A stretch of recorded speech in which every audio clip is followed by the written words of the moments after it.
দেহের সৌন্দর্য বৃদ্ধির জন্য দামি দামি সাবান ব্যবহার করি, দামি দামি তেল ব্যবহার করি, দামি দামি সেন্ট ব্যবহার করি, দামি দামি লোশন ব্যবহার করি।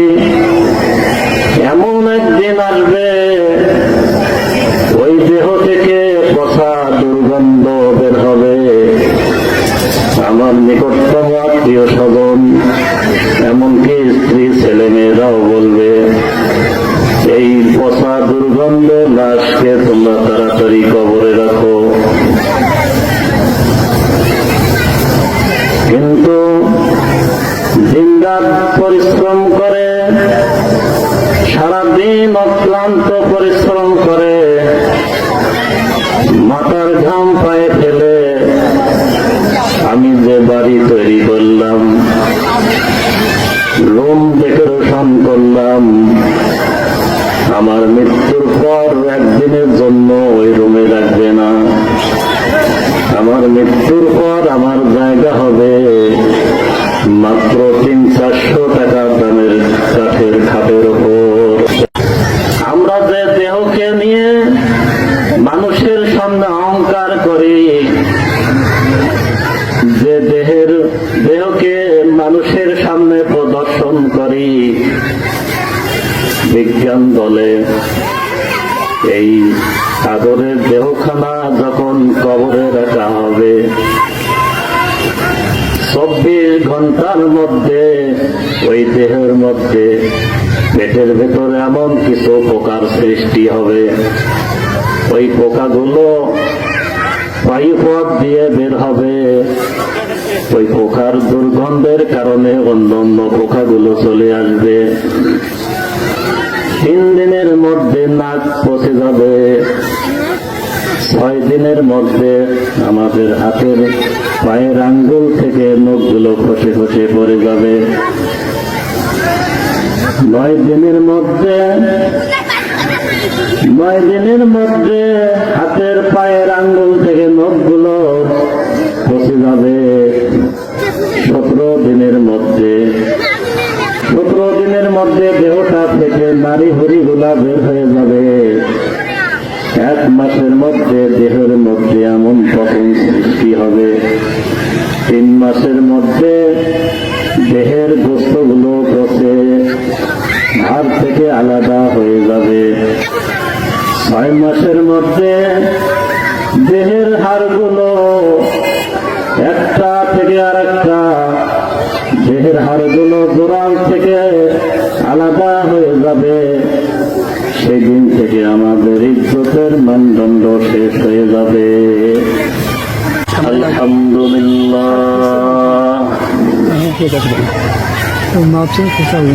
আলহামদুলিল্লাহ নাহমাদুহু ওয়া নাস্তাঈনুহু ওয়া নাস্তাগফিরুহু ওয়া নু'মিনু বিহি ওয়া নাতাওয়াক্কালু আলাইহি ওয়া নাউযু বিল্লাহি মিন শুরুরি আনফুসিনা ওয়া মিন সাইয়্যাতি আমালিনা। من يهده الله فلا مضل له ومن يضلله فلا هادي له ونشهد أن لا إله إلا الله وحده لا شريك له ونشهد أن سيدنا ونبينا وشفيعنا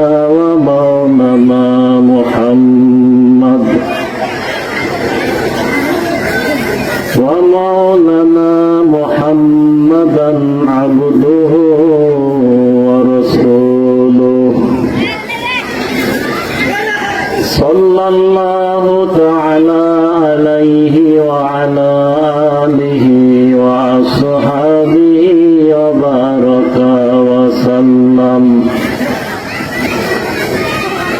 وبارك وسلم وتسليما كثيرا كثيرا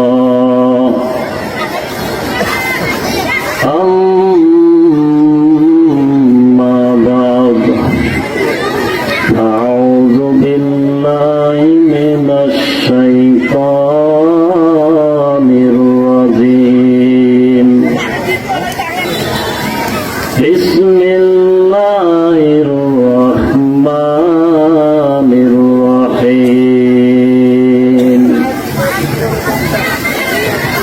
منها خلقناكم وفيها نعيدكم ومنها نخرجكم تارة أخرى قال رسول الله صلى الله عليه وسلم القبر روضة من رياض الجنة الحفرة من حفر النار صدق الله المولانا العظيم وصدق رسوله النبي الكريم ونحن على ذلك من الشاهدين والشاكرين والحمد لله رب العالمين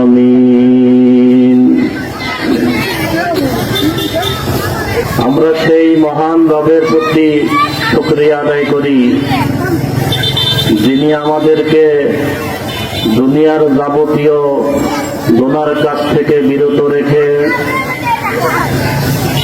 দুনিয়ার যাবতীয় খারাপ কাজ থেকে বিরত রেখে আজকের এই কোরআনের বরকতময় মাহফিলে আসার তৌফিক দিয়েছেন। সেই মালিকের সামনে আমরা শুকরিয়া আদায় করি, আলহামদুলিল্লাহ।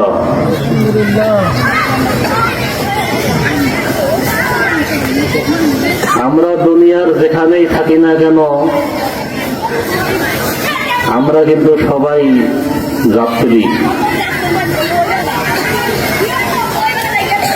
অর্থাৎ আমরা সবাই কবরের যাত্রী। কবর হলো আমাদের আসল ঠিকানা। আমরা এখানে যারা উপস্থিত আছি অনেকেই আমাদের নিকটতম আত্মীয় স্বজনকে কবরে রেখেছি, এমনকি নিজের হাতে নিজের মা বাবাকেও কবরে রেখেছি। এভাবে আজ হোক কাল হোক এমন একদিন সময় আসবে আমার নিকটতম আত্মীয় স্বজন, আমার অতি স্নেহের ছেলে, সেও আমাকে একদিন হয়তো নিজ হাতে কবরে রাখবে। কিন্তু আমরা এই কবরে যে যাব এর জন্য আমরা কি প্রস্তুতি গ্রহণ করেছি? দুনিয়ার মধ্যে দেখা যায় 2-4 দিনের সফরেও যদি আমরা কোথাও যাই, সেখানে যাওয়ার অনেক আগ থেকেই বিভিন্ন ধরনের প্রস্তুতি গ্রহণ করি। সেখানে যাব, সেখানে যাওয়ার জন্য যানবাহনের টিকিট ক্রয় করি। সেখানে গিয়ে কোথায় থাকবো সে জায়গা ঠিক করি, সেখানকার পরিবেশ কিরকম সেখানে সে ব্যাপারে খোঁজ খবর নেই। টাকা পয়সা নেই, খাদ্য সামগ্রীর সাথে নেই। এভাবে দেখা যায় যাবতীয় প্রস্তুতি গ্রহণ করি। কিন্তু কবরে যে আমরা যাব, যেখানে 2-4 দিনের জন্য নয়। আল্লাহর হাবিব বলেন, দুনিয়ার মধ্যে সর্বশেষ যে মানুষটা মৃত্যুবরণ করবে তাকেও কমপক্ষে 40,000 বছর কবরে থাকতে হবে, তারপর কিয়ামত সংগঠিত হবে। কিন্তু আমরা দীর্ঘ বছর যেখানে থাকব সেখানকার জন্য কোনো প্রস্তুতি গ্রহণ করি না। অথচ আল্লাহর হাবিব জনাবে মুহাম্মদ রাসূলুল্লাহ সাল্লাল্লাহু আলাইহি ওয়াসাল্লাম قال النبي صلى الله عليه وسلم الكيوس من دان نفسه وعمل لما بعد الموت। আল্লাহর হাবিব বলেন, দুনিয়ার মধ্যে সবচেয়ে বুদ্ধিমান সেই ব্যক্তি যে নিজেকে চিনতে পেরেছে এবং মৃত্যুর পরবর্তী জীবনের জন্য প্রস্তুতি গ্রহণ করেছে। সম্মানিত হাজিরিন,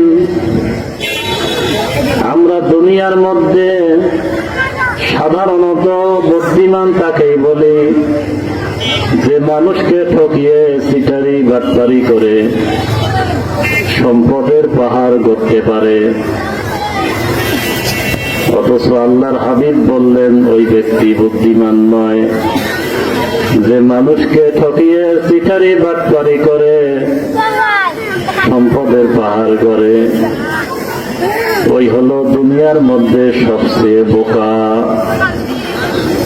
আর যে দুনিয়ার মধ্যে কোরআন হাদিস অনুযায়ী চলে, ঈমান নেক আমলের মাধ্যমে চলে, তার জিন্দেগি গুনাহ মুক্ত রাখে, আখিরাতের ভয়ে গুনাহ থেকে বেঁচে রাখে, ওই ব্যক্তিকে আল্লাহর হাবিব বুদ্ধিমান বলেছেন। আমরা এখানে যারা উপস্থিত আছি, আমরা চেষ্টা করব দুনিয়ার মধ্যে থেকে নেক আমলের মাধ্যমে কবরের প্রস্তুতি গ্রহণ করব। কিন্তু কবরে যে যাব এ ব্যাপারে আমরা একবারে উদাসীন জীবনযাপন করি। কবরে কি নিয়ে যাব সে ব্যাপারে আমরা কোনো চিন্তা ভাবনা করি না। দেহের সৌন্দর্য বৃদ্ধির জন্য দামি দামি সাবান ব্যবহার করি, দামি দামি তেল ব্যবহার করি, দামি দামি সেন্ট ব্যবহার করি, দামি দামি লোশন ব্যবহার করি। এমন একদিন আসবে ওই দেহ থেকে পচা দুর্গন্ধ বের হবে। আমার নিকটতম আত্মীয় স্বজন, এমনকি স্ত্রী ছেলে মেয়েরাও বলবে, এই পচা দুর্গন্ধ লাশকে তোমরা তাড়াতাড়ি কবরে রাখো। কিন্তু দিনরাত পরিশ্রম করে, সারাদিন অক্লান্ত পরিশ্রম করে, মাথার ঘাম পায়ে ফেলে আমি যে বাড়ি তৈরি করলাম, রুম ডেকোরেশন করলাম, আমার মৃত্যুর পর একদিনের জন্য ওই রুমে রাখবে না।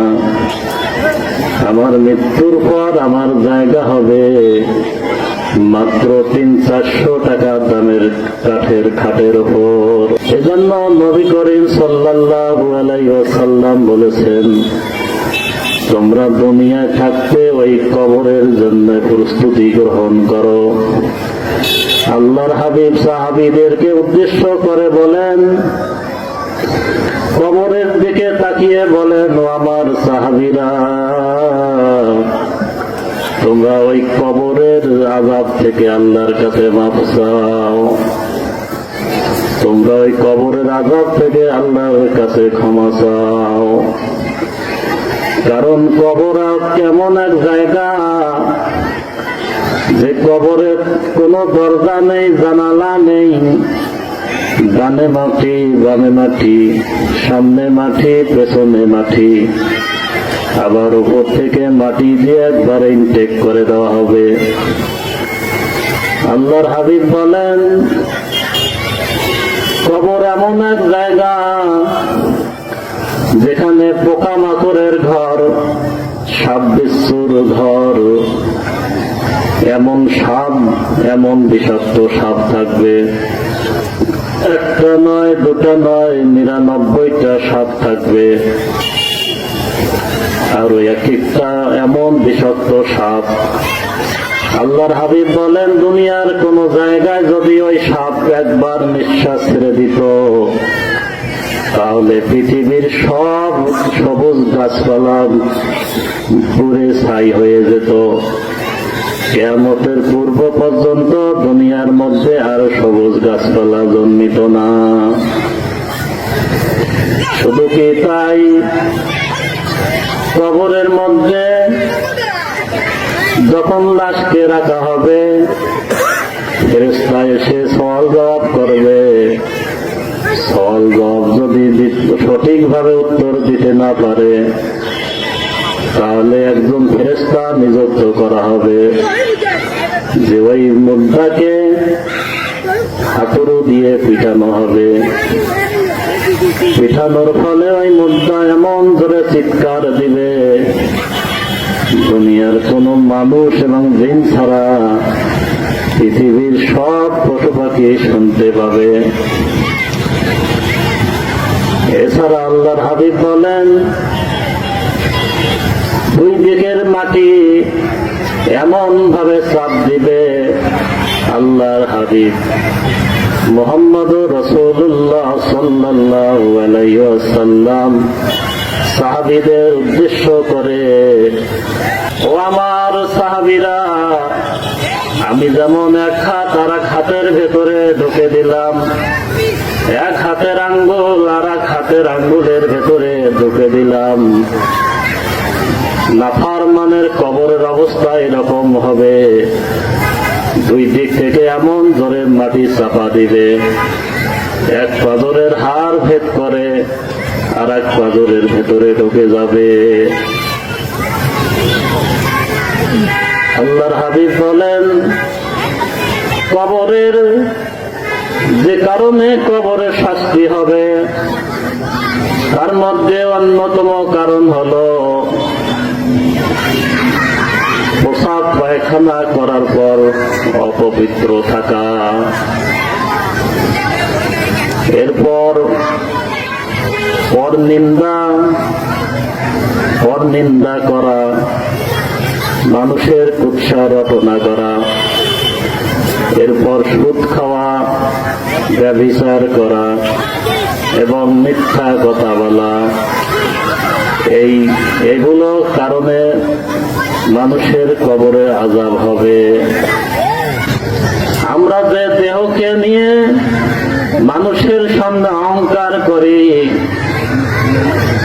যে দেহকে মানুষের সামনে প্রদর্শন করি, বিজ্ঞান বলে এই সাগরের দেহখানা যখন কবরে রাখা হবে, 24 ঘন্টার মধ্যে ওই দেহের মধ্যে পেটের ভেতরে এমন কিছু পোকার সৃষ্টি হবে। ওই পোকাগুলো বায়ুপথ দিয়ে বের হবে। ওই পোকার দুর্গন্ধের কারণে অন্যান্য পোকাগুলো চলে আসবে। 3 দিনের মধ্যে নাক পচে যাবে।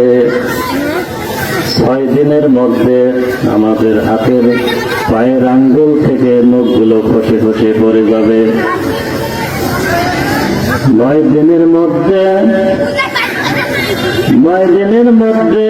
হাতের পায়ের আঙ্গুল থেকে নখগুলো খসে যাবে। 17 দিনের মধ্যে দেহটা থেকে নারী হরিগুলা বের হয়ে যাবে। 1 মাসের মধ্যে দেহের মধ্যে এমন পতন সৃষ্টি হবে। 3 মাসের মধ্যে দেহের গোস্তগুলো পচে হাড় থেকে আলাদা হয়ে যাবে।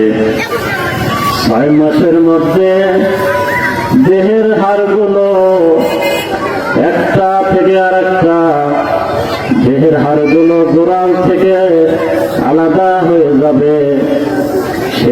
থেকে আমাদের ইজ্জতের মানদণ্ড শেষ হয়ে যাবে। এজন্য আল্লাহর হাবিব বলেন, ওই কবর থেকে আল্লাহর কাছে মাফ চাও। আল্লাহুম্মা ইন্নী আউযু বিকা মিন আযাবিল কবর, আল্লাহুম্মা ইন্নী আউযু বিকা মিন আযাবিল কবর। সম্মানিত হাজিরিন, আমরা যারা এখানে উপস্থিত হয়েছি,